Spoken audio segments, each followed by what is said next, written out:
you'd rather go way above and beyond on a client project than do a little bit of sales and marketing work, if you're more interested in crunching numbers than shaking hands, if you think networking should be about routers rather than cocktails with strangers, but somehow you ended up with sales and marketing responsibilities, this podcast is for you. Hi, Chief Nerd Ruben Swartz here, and I spent a long time learning these lessons the hard way. I want to help you learn them the easy way by sharing my experiences and talking with brilliant people who have figured out how to hack not just the code, but the sales and marketing process as well. Of course, as a nerdy person, I had to create a software application to help service-oriented people get more clients. So if you'd like to get more leads and turn more of them into clients and break out of the feast or famine cycle, check out Mimiran.com. That's Mimiran.com. You can find the application and also sample lead magnet and contract templates to help you grow your business. Now let's get to it. Today, I'm super excited to welcome Maurice Cherry from Fog Creek Software. Maurice is way up there in terms of nerdiness. He actually has a BA in mathematics, which maybe we'll talk about in a second, and a master's in telecommunications. He's named one of GDUSA's People to Watch in 2018. He's one of Atlanta's Power 30 Under 30, and there's just so much that I hate about that because let's just say I don't qualify for 30 Under 30 awards. He's also one of HP's 50 Tech Tastemasters, was one of Atlanta Tribune's 2014 Young Professionals. He's won an award for his podcast, Revision Path. He's also the winner of the Stephen Heller Prize for Cultural Commentary from AIGA. Just so many things going on with Maurice. He's a busy guy. Maurice, welcome to Sales for Nerds. Well, thank you so much for having me, Ruben. It's a pleasure. And what we've got today is we've got some, I think I'm saying this right, Venge Vineyards 2015 Stagecoach Vid Syrah from Napa Valley. It's delicious. These guys, the winemaker, his house was like 2 blocks from where all those fires started. And just because of the way the wind was blowing, his house did not get burned down, unlike thousands of others. Wow. So anyway, I'm enjoying this Syrah. And Maurice, maybe tell me about how you went from a degree in mathematics to running your own digital firm. Wow, that's a journey. So I guess to sort of bring it back a little bit further, before I kind of started in math, I always wanted to do stuff with computers. Like that had always been a big goal of mine. Even when I was in elementary school and middle school, kind of the things that they were teaching us in our courses were about how to program in BASIC and things like that. And then once I got into high school, this was also right around the time the internet was really starting to catch on. And so we learned how to make web pages and stuff like that. So that's what I wanted to do when I went off to college. But when I started in computer science, I quickly learned that the program there didn't go towards any sort of web type of discipline at all. It was all straight hardline computer programming, assembly work, things like that. And so I changed my major to math because I had taken AP Calc in school, in high school, and I had courses that I had taken over the summer. So I really took math, not only because I did like it. I'm not going to lie. I did like it. I was captain of the math team in high school, but I also had enough credits where I could graduate early if I switched to math because I came in with so many credits. And so I switched to that and I really liked it. It was tough, but it was something that I enjoyed. But when I graduated, there were no kind of real jobs if you had a math degree. Basically, you either became a math teacher or you went into actuarial sciences to become an actuary for like an insurance agency, which sounds super boring. Okay. And was not something I wanted to do. I didn't want to teach either. I mean, I had just graduated. I went to college 2 weeks after high school. I really had no break. So I was ready to like get out there in the world and do stuff. Right. And none of that stuff involved going to school or doing some boring teaching job. So I really sort of tumbled from place to place for a while before I settled into, I guess, design, if you want to put it that way. I did a lot of customer service jobs. Actually, a lot of my first jobs, ironically enough, were in sales in some sort of a kind of offshoot way. I did telemarketing work. I did mostly telemarketing work, customer service type positions, lots of things where you're having to like interface directly with people. I did a lot of those kinds of jobs until I got my first design job, working actually for the state of Georgia did that for a few years, went from there to WebMD, went from there to AT&T, and then I quit AT&T and started my studio because I felt like at that point I had enough information and knowledge to sort of build my own websites, along with honestly all of that good sort of training from talking to people with customer service and with sales and things like that, that I felt that I could do this for myself. And so I quit and started my own studio. And at the time, it was called 318 Media. I eventually ended up switching the name to something that was a little bit more easier and memorable and catchy. I switched it to Lunch.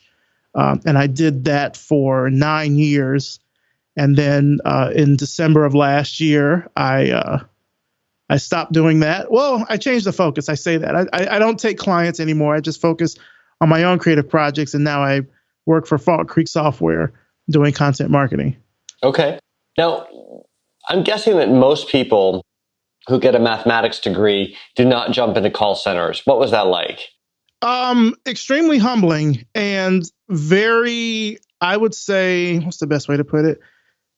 Extremely humbling, but also very soul crushing because for example, some of the places that I had to work at involved, financial transactions. I would have to, maybe be at a window selling tickets or something like that, or if I'm on the phone with someone and taking orders. Because I had a math degree, my boss at the time just thought that, oh, well, you don't need a calculator at your station because you have a math degree. Like my degree was only in basic arithmetic, Right. So it's like you learn all these really abstract subjects in college, like advanced calculus and differential equations and topology. And then you go and you're like selling tickets to like old white people to go see Haydn or something. Like it was very humbling to say the least, to kind of go from thinking I would be doing something that was going to be, I think, more intellectually rigorous and challenging.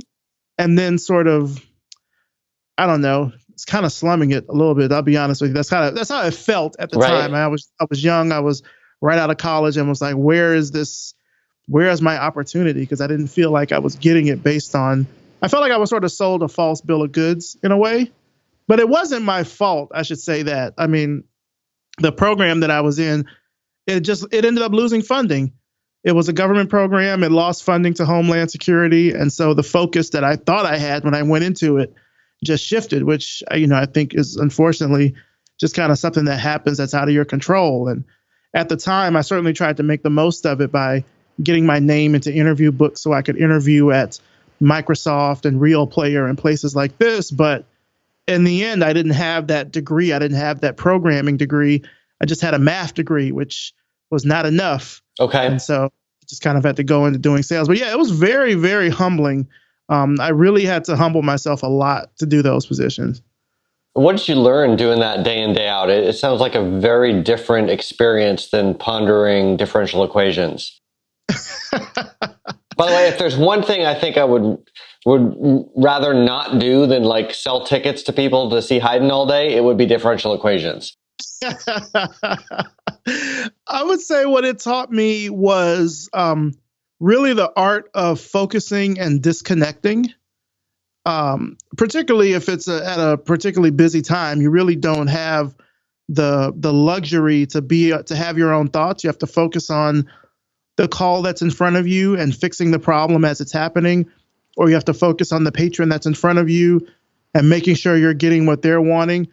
And so it was, I don't know, weirdly meditative in a way in terms of focus. You just have to kind of detach from yourself a little bit and just focus on the work and the task at hand, which is something very different from math, because with math, you're always having to consider every single possibility. If you're solving a proof or doing something like that, there are all these theorems and lemmas and all these things that you have to think about when you're trying to solve a problem.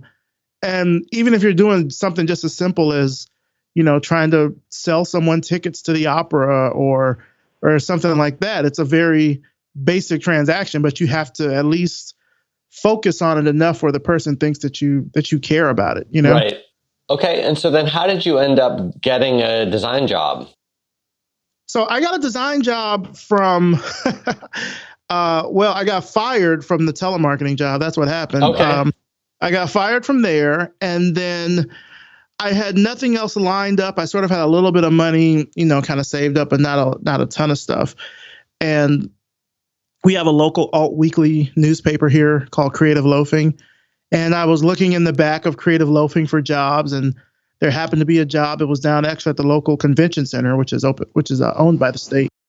And I applied for a position there. I had a portfolio because I had always been doing design work on the side for other people, like for other clients, and did it through college for people and stuff. So I had a good bit of work to show, and they were impressed enough and brought me in for an interview. And at that time, I sort of felt like that was going to be like the beginning of me making it, because this was my first like job where I had a real salary. Like I had business cards, I had an office with a door that I could close. Wow. Like, oh, this is official. It wasn't just me sitting in some cube farm somewhere, or anything like that. Like I was doing with these telemarketing positions, just kind of in some weird random location. This was legit. Like I had a key card. Like it was legit. And so I thought that was going to be, I was like, this is the start of something right here. And the job was challenging in terms of the type of design. I did web design. I did print design. We did interaction. Well, what's now called interaction design, which is doing design for like wayfinding systems and things like that. We got to do design for like these big marquees that you see out on the highway, like those big digital displays. I got to do designs like that. And it was really fun. It was fun and it was challenging to do that kind of work. And then what led you to go from there to WebMD and onto AT&T? So I'll be very frank in saying that a lot of my work experiences before my current one at Fog Creek, I'll be clear about that. A lot of my work experiences were really bad. Okay.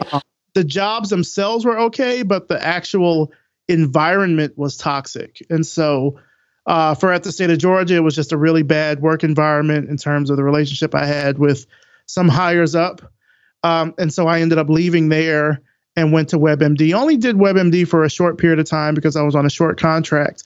And then from there, ended up going to AT&T. And AT&T was a design position where it was very much like a assembly line. They call it production design now, but it's essentially the type of design where orders are continually coming in, like for websites, and you're just sort of cranking them out like 2 or 3 websites at a time. There's no thoughts or care or time put into it. It's just, you just crank it out 2 or 3 a day. And so I did that for almost 2 years. And it just really got to the point where I had to leave. I ended up quitting that job. Because you're like, this isn't... I mean, I was getting to work at 6 a.m., like making a mixture of, remember Surge, the soft drink, like making a mixture of Surge and orange pineapple juice in the morning. So I'm like, that's breakfast. And then I'll do that and like listen to podcasts while I just crank out website after website. And then, they had this big digital wall inside of the place where we worked at AT&T. Had this big digital wall where you could see everyone's names and numbers. So everything that you design had a point value to it. And so if you designed like a 9-page website, that was 10 points. If you designed a 5-page website, that was 5 points or something like that, right? And so every designer that worked had to have a base level of points every week to sort of keep working there. Essentially, it was like 40 points or something like that. So the problem that ended up happening was the number of points that you had to get, like your cap, kept increasing, and the point value for the goods that you were designing kept decreasing. So you had to more. This is for real. Number. Yeah, and the thing is, they had this all on this digital wall that everyone could see. So at any given point in time, anyone could know exactly what your ranking order was. It was sort of like those high score tallies that you see on arcade machines. Right. That's what it was like, except it was like a real digital wall. So at any point in time, you knew like where you were in the pecking order. Right. Which was stressful. Like if you have a bad day and you just can't crank stuff out because you're tired or you're sick or you just aren't feeling it, it affects your numbers. And then you have to make that up later in the week. And the thing is, everyone else knows it too. So it's that added pressure of like, okay, I'm just trying to get through the day. And now your boss is coming up like, oh, I see you're not hitting your numbers. What's going on today? And your coworkers are asking you, and people that are not even in your department are asking you while you're like in the bathroom, like, oh, I see your numbers are down today. What? It was a wild environment. So I ended up having to quit there just because it was literally like physically making me sick to go into there and work every day. It sounds like an episode of Black Mirror.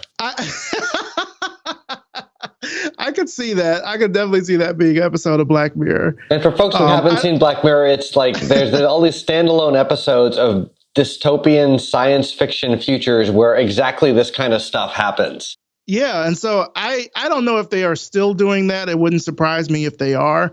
But I eventually just had to leave for my own like sanity and physical health. And then that's when I ended up starting my own studio, like shortly thereafter. So most people, when they say, I'm too stressed out, let me go relieve my stress, they don't think, let me start my own business. Though some of us crazy people do. So how was that once you hung out your own shingle?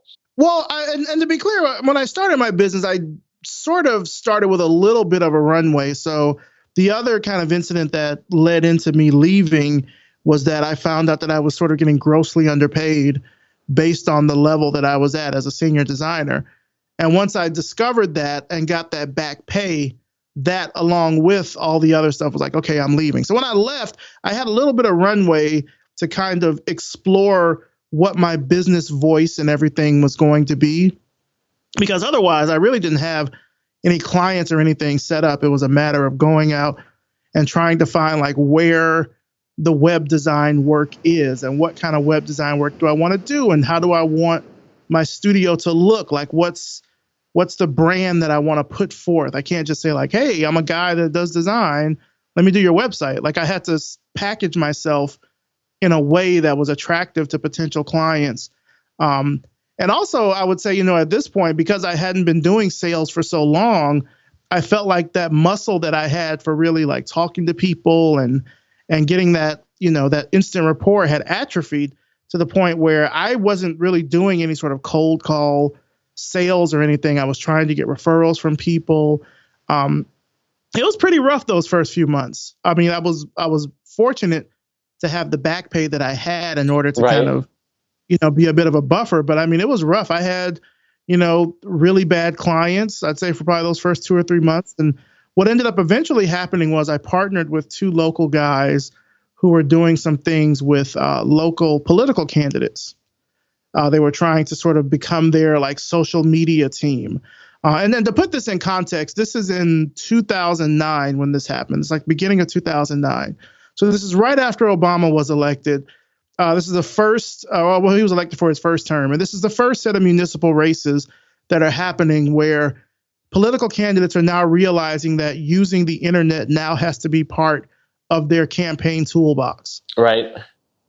It's amazing how far we've come in just 10 years from that point. But it was at a point where they didn't know what to do, who to talk to. And they were basically looking at like college kids and stuff. Right. That were using Facebook, et cetera, to try to figure out, okay, how do we get our message onto these platforms that we know nothing about? Because there's just this big age divide. There's a generational divide. There's a skill divide.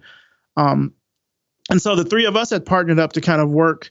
Our goal was to work with a local mayoral candidate to be on their team in order to sort of show them how they can navigate all this stuff, get a website going, get a social media presence going. And so around February or March of 2009, we did end up getting together with someone who was re-announcing her candidacy to run for mayor. And we basically kind of ran her entire new media platform, which included a website, Twitter, Facebook. See, Instagram wasn't around then, so we used Flickr, we used MySpace, LinkedIn, Meetup. A lot of like a lot of different kinds of platforms. We really didn't know where her constituents and audience was, so we had to try to be a little bit of everywhere. I think we even had a MySpace. We did have a MySpace page. We did have a MySpace page, now that I think about it. So we had to try to just find people where they were. And I know at that time, MySpace was really still pretty popular. I mean, people were getting on Facebook, but not to the same degree I think that folks were using MySpace. Right. And so we were trying to just sort of navigate this whole space with other people, other candidates that were running locally that were kind of doing a similar thing, like trying to partner with people who they thought knew the landscape and would be able to, get that message out to constituents in a way that made sense. I think what I quickly learned with that position is that, social media likes and followers and things do not equal votes. Right. It's nice to have that support. It's nice to have that as a tool in the toolbox, but like it's not a silver bullet. It's more like a Allen wrench or something. Okay. Like it's good to have in a specialized thing, but it's not something you're going to really depend on for your everyday work. And I think the sooner we realize that how we could use social media as more of a mobilizing tool, as more of a tool to get our message out and rally people behind that was great. And then even on election day, we sort of ended up shifting it into becoming like a makeshift election board in cases people could tweet us and we would tell them where their nearest polling place was or something like that, just, little stuff like that. That company eventually, she didn't win. I'll say that the candidate did not win. And the small company that I formed with those two guys ended up disbanding, but I still had my studio. And so a lot of the connections that I made from that political campaign, I was able to then have them as clients for my design studio because they were able to see the level of work that I could do. They were able to see the level of work that I operate at, which is great. It was really an instance where the work kind of spoke for itself, which is what I've really tried to do with a lot of my career, is just to let the work speak for itself. Because I think I'm okay at sales now. I think, but at that time, certainly the work was speaking for itself at a level that allowed me to really get clientele and to level that up into even bigger clients, which is really how I was able to keep my design studio going for almost 10 years. So how did you meet these two local guys originally that you started this company with? I met one of them on Meetup. He saw me at a web design meetup or something, and like we met at a Panera Bread. Okay. And I remember it was so funny because the first question he asked me was, should I learn HTML or should I learn Dreamweaver? And I'm like, oh, well, I mean, you should learn HTML because Dreamweaver is just a tool to do HTML. You should actually learn the language itself. That's like saying, should I learn French or should I hire a translator? Like, it's really up to you how you want to learn the language. And I met the third guy through him because they, I think, played pickup basketball together or something. And so that's how we all kind of ended up meeting. Okay. Got it. And so then after all this shakes out, you have some clients because you've made connections. And I think that's something that a lot of people take for granted, or they don't give appropriate weight to, especially if they're coming from a technical background. It's like, what is the strength of your network? And you happen to fall into a political campaign where you could create a really strong network. If that's fair. And like, even though the candidate had lost, the candidate had really deep ties to a lot of different areas in the city. And so once she ended up, disbanding the campaign, she went to work at a local nonprofit called the Grady Health Foundation, which is the nonprofit arm of Grady Memorial Hospital, which is one of the biggest level 1 trauma centers here in the city. Not only that, her grandfather is a civil rights legend in the city. And so people knew her name, like she had a famous name here in the city. People knew her work. And so to be affiliated with her in the work that I was doing really opened a lot of doors for me for clients. Just the fact that they knew that I worked on that campaign or that I was still working with her. I think I worked with her up through, I want to say 2015 now we worked together because then she's leaving and now she's the president of the WNBA. Her name is Lisa Borders. But we had that relationship from early on where she knew the type of work that I was able to do. She knew the level I could execute at. And we knew how to work together. She could tell me like, oh, I want to do this, this, and this, and I need you to make it look sexy. And I'm like, got it. I already knew what she was talking about from working with her on the campaign because I knew what she meant when she said that. And so I was able to work in a lot of different spaces, mostly in political and nonprofit spaces, but also able to branch out and do a little bit in entertainment. And then eventually through my own projects that I was able to now have time for because I had this sort of steady flow of work coming in thanks to that campaign. I had to pursue personal projects such as the Year of Tea and such as Revision Path. Got it. And what made you decide, you finally kind of get this thing spooled up and you have a good network that's producing deals for you? Why did you decide, hey, I'm going to go join another company? Well, all good things come to an end eventually. And I think the runway just ended up meeting sort of a natural end. The industry had changed so much in the 9 years since I started my studio. The focus for designers has branched and splintered out tremendously. And a lot of the things that we did when we first started as an agency were more all purpose. And it was harder. I found it was harder to really specialize in certain things that other clients could easily go overseas for and get for pennies on the dollar. It ended up sort of breaking down the price, unfortunately. No, I'm sorry. I was going to say, so everything kind of got commoditized. Yeah, everything really did get commoditized. And so even though I had great relationships with a lot of places, the fact that they were able to get, potentially the same level of work at a much cheaper price just ended up sort of eventually going that way. Luckily, because I had started these other projects that I had been doing that were just coming from my studio, we didn't really feel a big hit financially in any of this sort of thing. But what ended up happening was it just got to be too much for me to sort of juggle these projects that we're doing through the studio that are making a lot of money and allowing me to do a lot more things. And the sort of design side of the studio, which honestly had been dying out, people were starting to, use things like Squarespace to make a website. It's like, well, if I can pay Squarespace $8 a month to get a great looking website, why would I pay you, $3,000 to build me something custom? And it's like, well, I could tell you and I could show you my work, but for them, they're thinking $8, $3,000. Right. It boils down to price. And so the industry in that respect, at least in the market that I was in, had been commoditized to the point where it just ended up not being cost effective to keep the studio going, to focus on clients, especially because a lot of our early work did have to do with politicians and nonprofits. I think as anyone that works in either of those spaces know, if you can get something for free or as close to free as possible, especially in politics, I mean, don't let these high-priced consultants fool you. If they can get it for free, they'll get it for free. Right. And so it just sort of met its kind of natural end, and I was ready for it to go. I was kind of ready to move on to whatever the next step was going to be. I felt like I needed to branch out and do something different. And this opportunity really came along at the perfect time for that to happen. And I should make a disclaimer here, because Anil was on, I can't even remember what episode he was on. He was on a few episodes ago. We had a great conversation. But it's not like there's some special Fog Creek relationship here. Anil and I got connected by a mutual acquaintance over Twitter. And you and I got connected by some kind of email blast thing. And it just so happens that you're both at Fog Creek. So there's no insider politics going on here.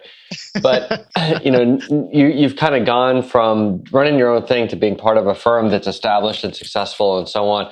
What have you learned about content marketing going to work for a larger firm? I think it's always important with content marketing to really listen to your audience, especially in this day and age where social media is so prevalent, when the validity of news is still very specious in many online spaces.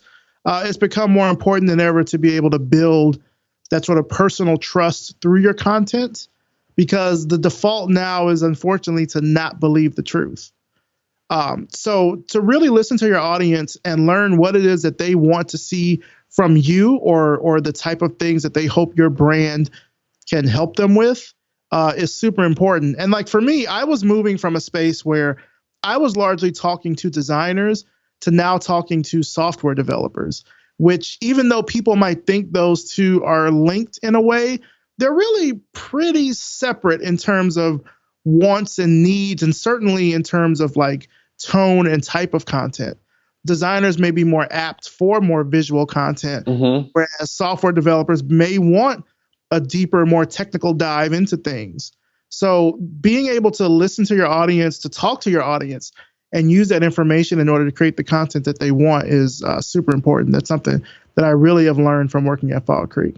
And one thing that I think is hard for people to put into practice, everyone says, oh, I don't want to abuse my audience's trust. I want to give them stuff that's valuable. And yet most of the stuff that comes out content-wise is a bunch of narcissistic drivel about how awesome whoever is writing it is. How does somebody kind of get outside their own head and produce something that is actually valuable for their audience, and then at the same time actually drives business for them? Because at the end of the day, if it doesn't do that, no one's going to end up doing content marketing just because it's fun. Yeah, I think, it's one thing where people try to chase trends for things that happen. Because I'm someone that is pretty analytical, because I have a mathematics and a tech background, testing is always something that I really put a lot of stock into. So for example, if you're doing email marketing, of course, you can do A/B testing or multivariate testing to decide which subject line does your audience respond to best, which color of button drives more conversions, things like that. Because then what happens is it takes what could be a very subjective decision, it takes it out of that realm of subjectivity and places it into something more real, because you've got numbers and statistics and data to back that up. Now, how many numbers do you need, for example, to run an effective A/B test on email? Right? What if someone says, well, my list is only 1,000 people or whatever. Can I do A/B testing effectively? Yeah, you should. Yeah, I mean, A/B testing is really something that I think sample size can be negligible. I mean, certainly you want to go with majority rule in any A/B situation. But 1,000 people, I think, is certainly more than enough to get a good read on sort of what the general tenor of the group might be. What if you have 500? 500 works too. What if you have 100? 100 works too. So just do whatever you have. Let's do some A/B testing, and you're going to lose some statistical significance sooner or later. But you're like, whatever it is, however many people you have, like, try different things and see what happens and see what seems to work better. Yeah, because the thing is, certainly what A/B testing will do is, of course, it's going to retain the people that want that.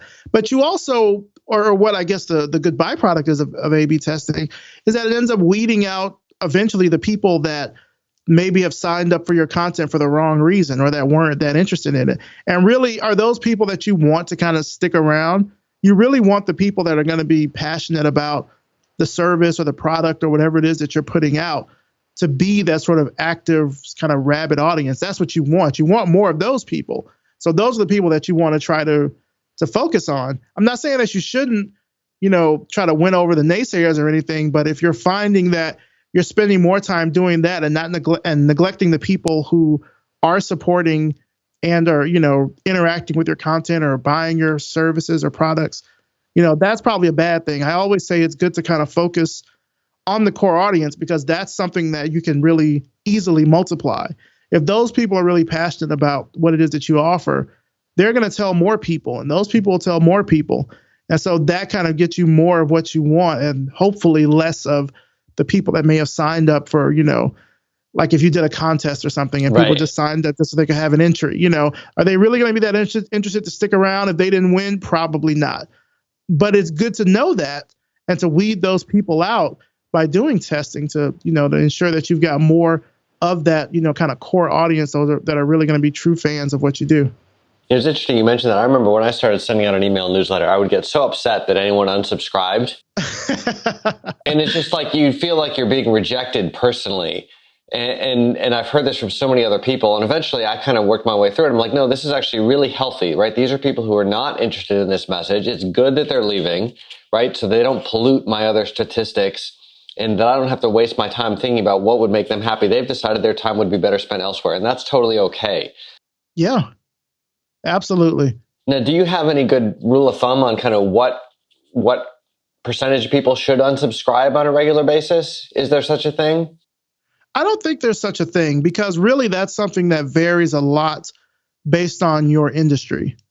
So for example, e-commerce, if you're in e-commerce, they're going to send way more emails, whether it's transactional or informational. They're going to send way more emails than, say, a real estate firm or a small design agency or something like that. So depending on what your industry is, I think is really kind of how you can gauge what your levels of success are. But I mean, email marketing is honestly so tricky.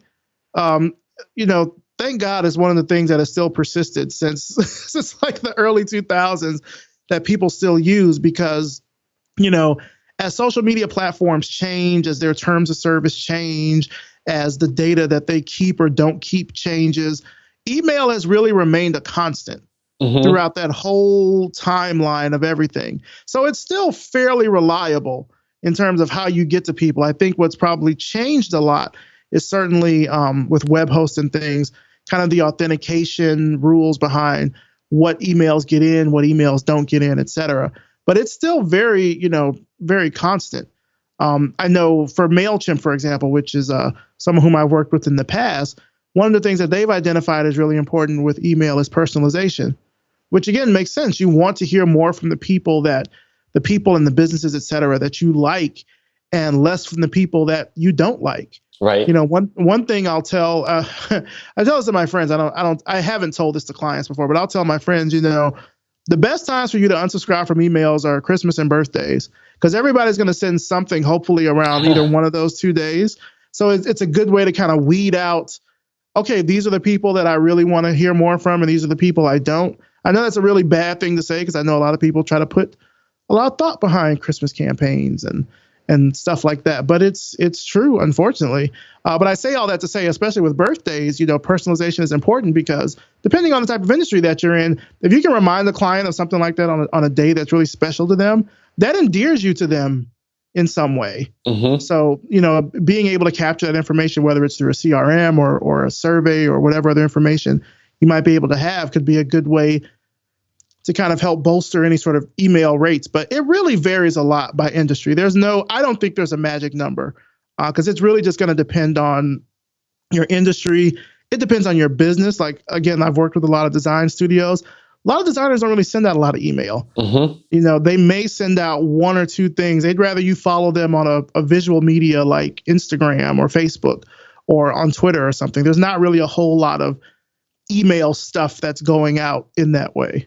And I think you mentioned something earlier about the constancy of email. One of the nice things about it is you control that. You're not dependent on Instagram or Facebook or LinkedIn or their algorithm or your ad spend or whatever to reach your audience. As long as they want to get your emails and you have their email and they've subscribed, you can reach them.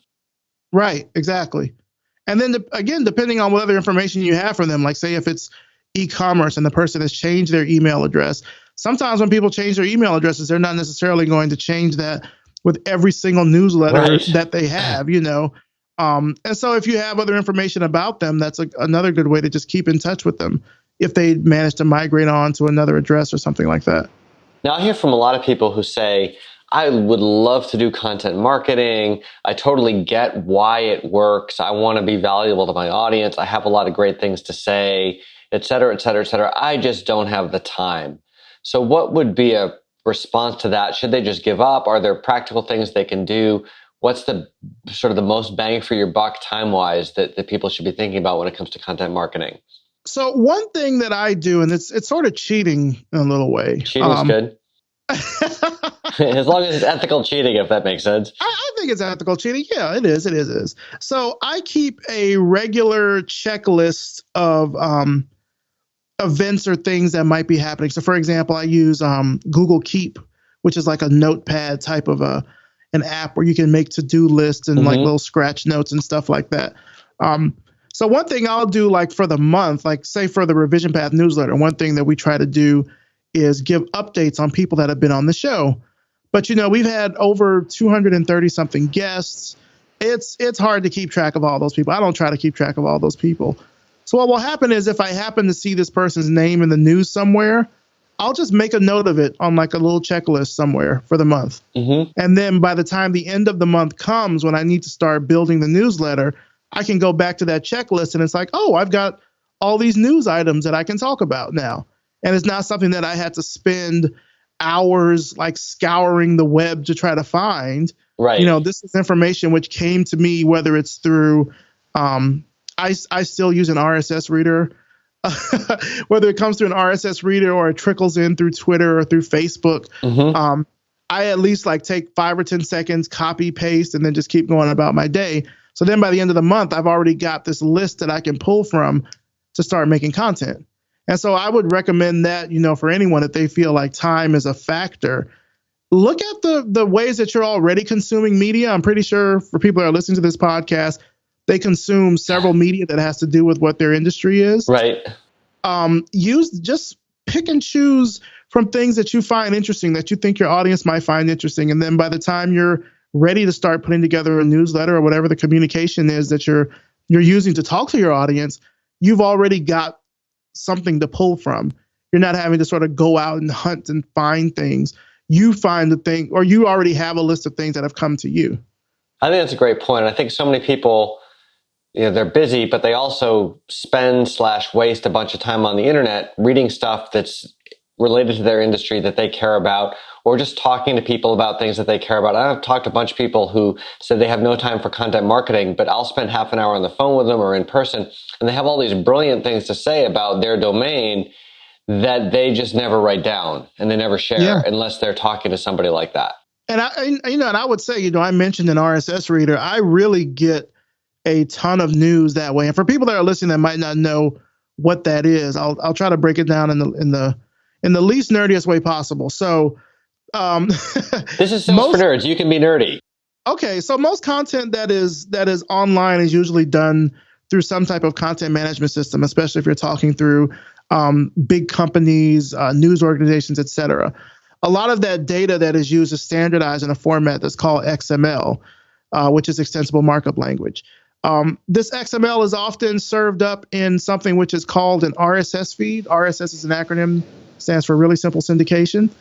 And what used to be popular, I would say back in maybe the early to mid 2000s or so, were these aggregators that were called feed readers or RSS readers. And essentially what these were sort of like an email inbox where you could take these RSS feeds and subscribe to them. It's just as simple as copying and pasting a URL into this service or this program. And then the news would come to you as it happens. And so you don't have to go out in the morning and read the New York Times and the Washington Post and Gizmodo and TechCrunch. All of that news comes to you as soon as you open your RSS reader. And then you can sort of easily pick and choose what you want to read, what you don't want to read, very simply. Right. Yeah, it was like almost an early version of your Facebook newsfeed or whatever. Right. But without all of the clutter, without the unnecessary advertising and stuff like that. You just got the content, like just straight, uncut, unfiltered content for the most part. Right. That has now changed. Now as companies have realized, oh, well, I can monetize it. So they will put ads inside of their feed, or they will have like sponsored posts or things like that. But, I think that also just speaks to a level of media literacy that you have to be able to discern between that and real news. However, not to get too political on that point, the RSS reader for me is just a really good way to subscribe to a bunch of different feeds from different topics. And then in the morning, like when I'm drinking tea in the morning, I can easily just like go through I'm subscribed to maybe about 100 feeds or so. Just go through all of those. And then I can find, okay, this is the information that I want, more of. I can save it to read later. I can make a note on that little checklist that I talked about to go back to later or something like that. And it's just really, really simple. So the information comes to me in a way that I don't have to go out looking for it. I think if people are stuck with sort of having time for content marketing, find ways to make that information come to you. Push alerts. Well, maybe not push alerts unless you just live on your phone. But I found for me and my workflow, an RSS reader has been really important in that. And so that sounds really simple until you got to the point where you said you had 100 feeds. I mean, how long does it take you to go through 100 feeds in the morning? For me, I would say about 10 minutes. Okay. But then another thing, most of these RSS readers have like shortcut keys. So like if I can just go through J to move back, K to move forward, et cetera. But oftentimes I'm scanning headlines. So if I see a headline that I think might be good, I might say, okay, save, or okay, maybe not save. And then I have all my feeds in categories. So it's not just like a bunch of random things. I have like a category for Atlanta, a category for politics, a category for comics and gaming, a category for, miscellaneous kind of stuff, a category for tech, a category for design. So if I just want to find something from one particular source, each of those categories may only have about, 7 to 10 feeds in it, which makes it a lot easier. Because then you say, okay, I just want to get, what's new in tech right now. I can click on the technology category, scan the headlines, go through, and like, oh, this is an interesting one. I might want to read more about this, and then not read the rest of it. Right. And so okay. It takes what would be like a really sort of daunting process and just sort of simplifies it in a really easy way. And then when you've got whatever content you want, do you have any recommendations on format or what's the right medium for people to use in pushing this out? So we use Buffer, or we've actually just started using Buffer at Fog Creek, but I've used Buffer a lot just for my personal content marketing. And which is the really good thing with Buffer is how you can schedule out a lot of information. So you can, load up a queue of posts and then just have them go out, at any point in time in the future. And that works on Facebook, that works on Twitter, that works on Instagram. I want to say they've got maybe 3 or 4 other services that it works with together. But for the big ones like those, it's really simple to just load up a bunch of content and then it goes out, really easily. I've also used Hootsuite in the past. And that's when I'm managing maybe multiple accounts over a brand. It's really good for timeline-based ones like a Twitter or a Facebook, where you can also do a very similar thing with scheduling, or if it's something where there are team members, you can assign certain posts to go out to a team. So I know that, for example, some companies will use Hootsuite for customer service. So when customer service queries come in, they can just assign those to someone to answer, and it still all comes from one unified voice, even though other members on the team are handling it. So there's tools. Those are 2 really good tools that you can use to kind of help with getting your marketing out there. I'm a huge fan of scheduling and syndication. Yep. I very rarely do a lot of like live content marketing. I'm starting to do more of that now with Fall Creek, where, I'll write something, we get it proofed, and then bam, it goes out. I'm usually one that likes to do things weeks to months in advance and then just have them go out automatically, which is what I do. That's what I do with my podcast. We'll record interviews, weeks to months in advance, and then they go out, and it's just, it's easy. It's just like that. But I'm a big fan of doing that. I should mention episode 22, we had Laura Rhoda on here, founder of Meet Edgar, which also does social media scheduling and recycling. There's another tool called SocialBee, which does something similar, and we'll have links to all of these in the show notes. Now, let's say we've got content, and let's just suppose hypothetically that we're really good and we have it all planned out weeks to months in advance, because of course we all do. When it comes to the content itself, what are some of the rules that you might think about, or heuristics to say, hey, this is really going to be good, or you know what, this is actually, it seemed like a good idea, but it's going to be garbage? In terms of like content? Or, like if I'm actually sending content to somebody or putting content out on the web, how do I know ahead of time, or do I know ahead of time, whether something is going to resonate with my audience or not? Oh, okay. That's a good question. Part of that, I think, comes down to what I talked about before with surveys, is really getting that information to know what it is that people want more of and giving that to them. Now, depending on the type of content it is, whether it's a podcast or a blog post or something like that, you may have an open form of communication like comments or an email inbox or a suggestion box of some sort, or people can just leave that information. I mean, we certainly, we sometimes get that at Fall Creek. We'll get a few comments here or there that we might have to respond to. Sometimes they come through our support channel. Sometimes people leave them directly on Twitter or, on Medium or something, which is where we have our blog hosted at. I think you'll find if something is bad, you'll get instant feedback. It's much harder to get feedback when something is good. Okay. People react to bad content immediately. It's like a knee-jerk reaction.